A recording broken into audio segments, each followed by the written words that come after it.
Hello guys and welcome to let's crack JKSB. So guys आज यानी 10th of July 2026 notice में जैसे mention था कि आज जूनियर असिस्टेंट के एडमिट कार्ड का लिंक आ जाएगा। सो गाइस अभी 3 बज चुके हैं और अभी मैं चेक कर रहा था वेबसाइट पे। सो अभी लिंक अपलोड नहीं हुआ है। तो गाइस आई थिंक कि शाम तक अपलोड हो जाएगा।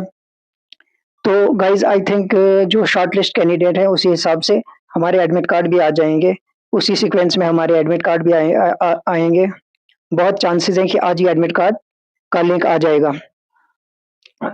सो गाइज आप अपना डेट और अपना नाम कमेंट सेक्शन में ज़रूर लिखिए और लास्ट डेट कब तक हो सकते हैं ये टाइपिंग टेस्ट लास्ट डेट जो है वो भी मेंशन कीजिए, क्योंकि जिनका नाम जेड से होगा उनका लास्ट डेट पर आ जाएगा।